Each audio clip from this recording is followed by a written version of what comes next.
Ibu. Berduduk. Selamat malam Ibu. Perkenalkan, nama saya Huda Surmaini. Bisa dipanggil Aini. Di sini saya sebagai ahli gizi di klinik ini. Nah, sebelumnya ada yang bisa saya bantu Ibu?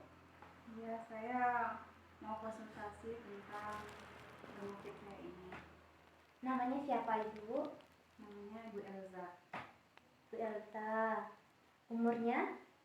Umurnya 29 tahun. 29 tahun. Pekerjaan Ibu apa ya Bu? Sebagai guru. Sebagai guru. Alamatnya? Kecamatan Sulak, Kabupaten Kerinci. Nah, di sini keluhannya apa ya Bu? Sini saya merasa sakit di dada, seperti tertekan benda berat, dan kadang menjalar ke lengan, rahang, punggung, dan leher, sehingga merasa tercekik rasanya. Dan jantung sering berdenyut-denyut kencang. Setelah diperiksa dan berdasarkan surat rujukan dokter, didiagnosa penyakit jantung koroner. Oh, di sini saya lihat juga dari rujukan dokternya itu Ibu memang terkena, Ibu didiagnosis dengan penyakit jantung koroner. Sebelumnya, apakah Ibu tahu apa itu penyakit jantung koroner? Belum. Oh, belum. Jadi begini Bu, penyakit jantung koroner ini disebabkan adanya penyumbatan di pembuluh darah koroner yang menyebabkan aliran darah itu tersumbat. Nah, sumbatan ini disebabkan oleh plak yang berasal dari lemak dan kolesterol yang jahat.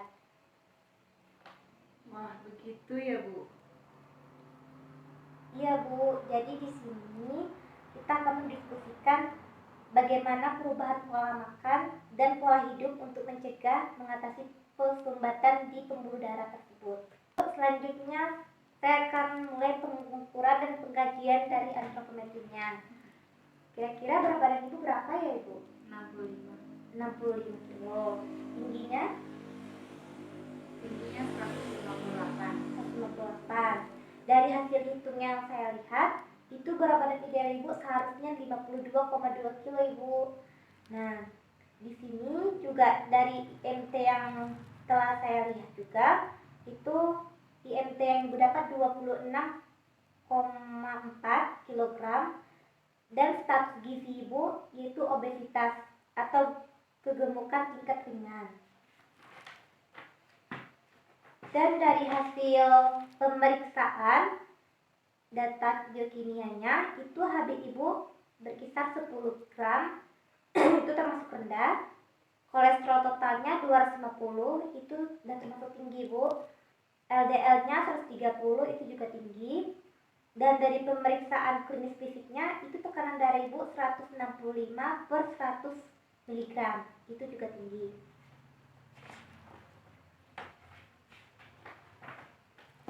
Nah, selanjutnya saya akan menanyakan tentang pola makan Ibu dalam seharinya.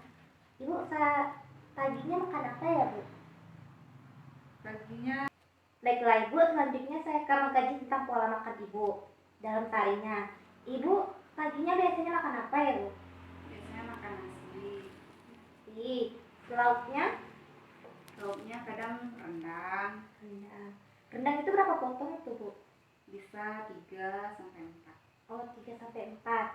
Selingan pagi yang biasa Ibu makan apa ya Bu?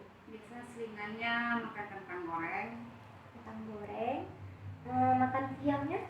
Makan siangnya nasi lagi. Lauknya? Kadang ayam bakar. Ayam bakar itu berapa potong Bu? Ayam bakarnya bisa 2.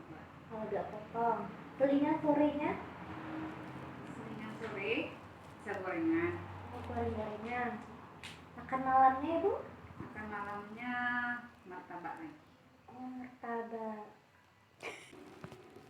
Baiklah Ibu, dari hasil rekor yang saya lihat, Ibu ini tidak suka mengkonsumsi sayur dan buah ya Bu? Iya. Dan juga Ibu suka mengkonsumsi makanan yang manis dan makanan yang berlemak seperti rendang dan juga ayam bakar dan martabak ya Bu. Nah, di sini saya mencoba untuk merubah pola makan Ibu supaya lebih teratur, seperti mengkonsumsi makanan yang sesuai kebutuhan, terus mengurangi mengurangi atau berhenti makanan yang serba bergorengan, mengurangi minuman yang manis-manis atau makanan yang manis-manis, mengkonsumsi lebih banyak sayur dan buah untuk menghilangkan rasa lapar ibu, dan melakukan aktivitas fisik. Karena saya lihat di sini ibu jarang aktivitas fisik, olahraga lari atau maraton. Nah, ibu bisa melakukannya seminggu 3 kali atau seminggu 2 kali, tidak untuk olahraga.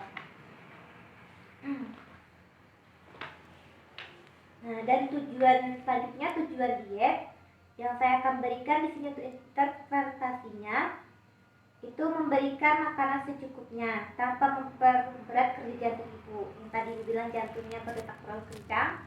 Nah, yang kedua itu menurunkan berat badan ibu yang seharusnya berat badannya tadi 56 dari 58 seharusnya 56. Dan yang ketiga itu membatasi asupan tinggi kolesterol ibu yang LDL dan natrium, dan meningkatkan kadar HDL ibu dan asupan tinggi serat seperti sayur dan buah tadi, mengenalkan jenis makanan dan teknik olahan masakan yang benar. Yang selanjutnya meningkatkan aktivitas fisik dan perilaku hidup bersih dan sehat. Dan ini hasil perhitungan zat gizi dalam sehari yang telah saya tentukan. Itu energi ibu seharusnya 1523,8 kalori, proteinnya 48 kg, lemaknya 42,33 gram, dan karbohidratnya 237,71 gram. Dan ada juga jadwal makan menu sehari yang bisa ibu coba di rumah nanti. Seperti makan paginya, ibu bisa mencoba nasi tim, karena di sini ibu penyakit jantung koroner, ibu harus makan yang agak-agak lunak. Tidak boleh makan yang terlalu itu, karena bisa menjadi penyumbatan di pembuluh darah tadi. Nah, makanannya, makan paginya itu nasi tim, telur, sop wortel, ditambah pepaya dan susu skim. Selingannya ibu bisa mencoba salad buah. Siangnya nasi tim, ikan panggang, tempe bumbu, sayur oyong, telur, dan ditambah dengan buah pisang. Selingannya itu ada agar-agar buah. Dan malamnya itu ada nasi lunak, ayam tanpa kulit, tahu, telur rebus, dan rebusan bayam merah serta buah melon. Baiklah ibu, untuk sesi konseling kita hari ini kita cukupkan dulu, dan kita rencanakan konselingnya sebulan kemudian. 1 hari sebelumnya saya akan ingatkan ibu melalui telepon, dan jika ada yang kurang jelas ibu juga bisa menghubungi saya. Baik Bu, terima kasih atas informasinya. Saya permisi. Ya Bu.